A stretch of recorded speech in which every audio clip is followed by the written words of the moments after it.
Hello, greetings, my friends. This is Gilles. I wanted to come and wish you a wonderful weekend. We are within this full moon right now in Pisces, in Virgo. The ex Virgo Pisces is very sensitive signs to address the health, and then we're going to move into the equinox. It's going to be a major upgrade on all our energy system. It's very important to stay balanced right now and not to be distracted by all the media circus that is going on. I'm going to pull a few cards for the Tarot of Osho. We have different cards. So the past is the outsider. Understanding we've been the outsider. We've been looking at the life we want from our position into something that we couldn't reach. So it's very much about opening the door and allowing the energy to come in. And right now it is a great adventure. Once you open the door, there is an adventure, that life. We have to learn to recreate ourselves, let go of all the past thoughts in order to recreate something new. What's coming up in the near future is addressing the sorrow.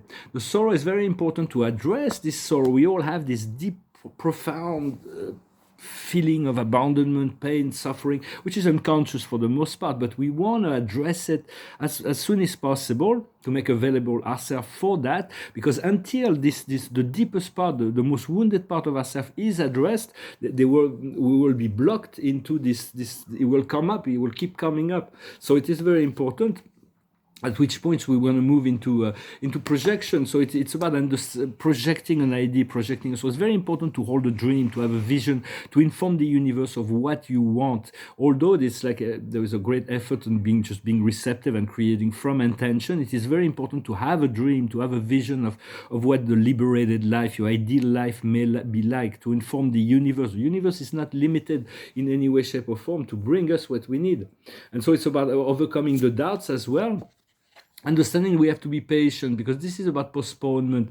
It's about the same. It's like a cycle. Here we are the outsider, and here we have postponement, which means the delays are just the spirit realm is making us wait for something, but we've been waiting for thousands and thousands of years, hundreds of incarnations to prepare for this time, for this point of ascension. We'll be eternally free once that happens. And so, but the light of the spirit light is so powerful, the light of God, that it comes very, very slowly, not to harm us. And so it is the years and years, all the meditation we do are preparing ourselves. So it's very important we all have to do this inner work to attune, to acclimate to this higher light, what we're working on. And so, and then after that, we're going to move into final the playfulness, the enjoyment, the play. We came here to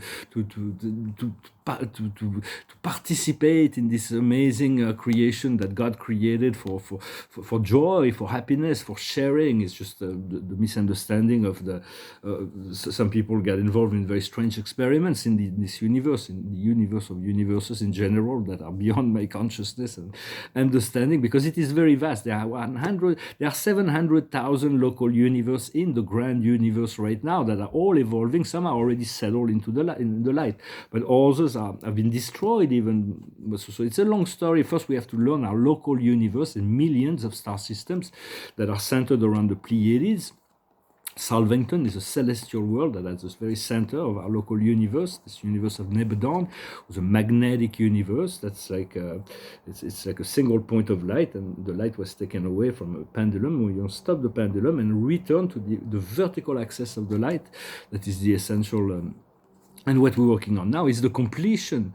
It's to find this completion. The more we are complete, the more we'll be able to assist the world. So take care of your own ascension, and the outcome will be we are the world. We're going to move into a system of transition. We cannot move from a materialistic society into a spiritual society to be free and abundant and holistic and enlightened society. But we have to already think of a transition so we can move the mass of population to accept the possibility of freedom and the responsibility, because it's all about moral, ethics, and spirituality. Moral is what are our principles, and then the ethics is how do we apply this principle on the basis that what we do to others is like we do to ourselves.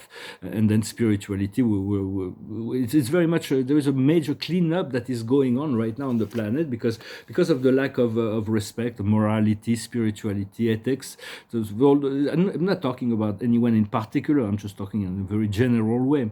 But it's very important to stop following others people's value, others people's principles, ideas, other people's principles. If they work for you, you can adopt them, value principle, but follow your inner compass. This is really, don't listen to me, listen to your inner compass. Only your inner compass knows what you need to let go of, what you need to change within yourself to access the next level. So it is very it's also about it's about in order to manifest all this vision that we have for ourselves and for the world, we need to activate our spiritual assistance team to be more conscious how to work with them, and also looking for collective and individuals on the planet, human beings that are already implemented in the process that we are work that we want. For instance, when I'm going to start my project of gallery, I'm going to seek out to work with all the other dealers that works on an international level to see if we can get along, if we can feel who do we want to work with. But the art world is like a bubble, huh? It's like but it's the world I know. So it's like the situation is very much about test and tribulation right now. It's all the karmas. There is the dharma, the law, and then there's the traumas and the dharmas. And right now the karma is playing out. All those negativity that human beings have created are manifesting, and all the lower consciousness. That's why it's important to not be to let go of the guilt, to in order to find up your point of freedom, to be in total forgiveness. For God has forgiven you. Can you forgive others? Can you forgive yourself? That is the big question: to be or not to be. Be the I am. So Shakespeare asked the right question. So it's but then we are also holding on to the old because there's comfort zone, and so we're comfortable within what's familiar, and we ask to let go of many things. So it's very much about trust. We're gonna have to learn trust more and more, and to surrender and flow, to trust the love of God. It's like very difficult to accept so much love, so much joy, to live in ecstasy. And what is the highest wisdom is not for you. Everything that is not for you right now is not for you, because there's something more important that you need to find within yourself that will open the door. Otherwise it will be distracting. What needs to be understood is a step ahead. Understand, when you follow your soul, your spirit, your intuition, your guidance, your dreams, you are many steps ahead of the program, because Spirit revealed to you many things. Prepare yourself for what is to come, for everything. There are so many things that are predestined. Not every detail is worked out. There's certain freedom to act and make those choices. But if we make a choice that's too far away from our soul plan, the Spirit will bring us back to what is more aligned with our soul mission here.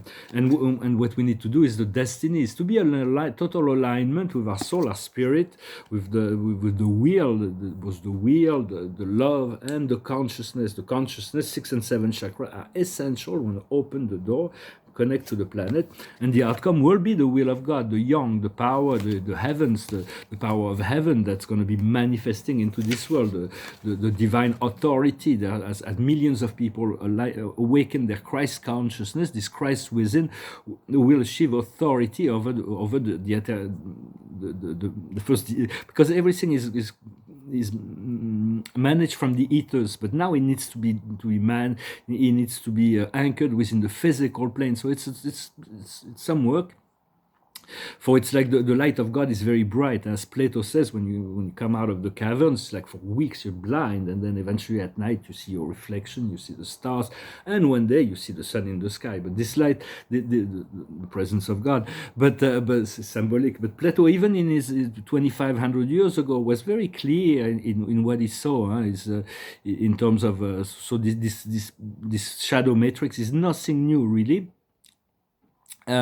So it's very important to continue to practice your meditations to get our subtle body ready for the shift. For it's going to be quite powerful, and so. So yeah, we're going to be reaching this, what we call apotheose, elevation into divinity. So it's all accepting your imperfection and accepting to love yourself as you are, and to let everybody, because it's very difficult to keep positive and light, considering that 90% of the people we'll meet will tell you that life is hell and that there is no way around it, and it's like, yet it's like they're not to blame for that, because it's like it's imposed upon them, but it's about finding people where we can actually be positive, where we can co-create within the quantum field the doorway that's possible for overshadowing, otherwise we continue to fuel the old matrix if we stay within the within the I'm looking for my word in English, the criticism of the program, criticism of what is going on. For it is not the life of God that we're living here, yet it is the life of God that is within us, that needs to be expressed and felt and acknowledged. That is the problem, is because we have removed ourselves, the ego have removed themselves from that which is good. Good for all, without judgment. There is no need to. And there is two little books I saw that subject. The first one is a French book from Etienne de la Boétie. It's called Discourse on Voluntary Servitude. It's from the 16th century. I think 16th century, and they had black, they had very, very nasty disease. They had Inquisition. They had all kinds of at the time, and he explains how to passively resist to that. And he talks about the different forms of tyranny.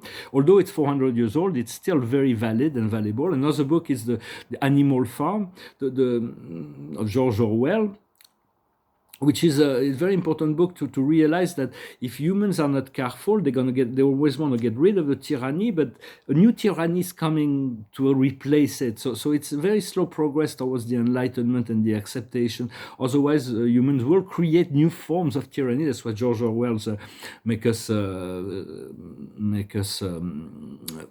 aware in this book, The Animal Farm. He was actually very, he became aware. At first he idealized socialism and communism, and he realized it is the same. It is just the power is into the state, and the power no longer on the people, but it's still a power control. For we want to live in a society where there is no need for government, but people are not ready for that yet. It is the fifth, sixth, seventh dimension. There is no government. There is no need for government. Everybody is free, but there is so much ethics, there is moral, there is the following of the golden rule: do no harm. There is all kinds of integrated principle within the lifestyle of the inhabitant that it makes this society possible. For right now, we still needs to elevate the consciousness, to send love and light, and to continue to accept that there is a cleansing going on that's within the greater process of creation that's around us, but to be the presence of love and light, and to be detached as much as possible.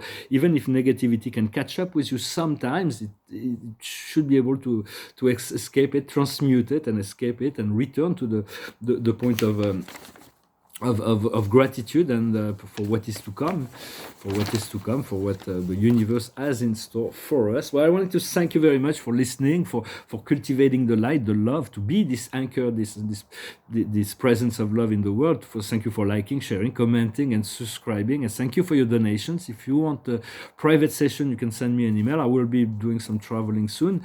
I have so much to do, but for now, I may still do a few.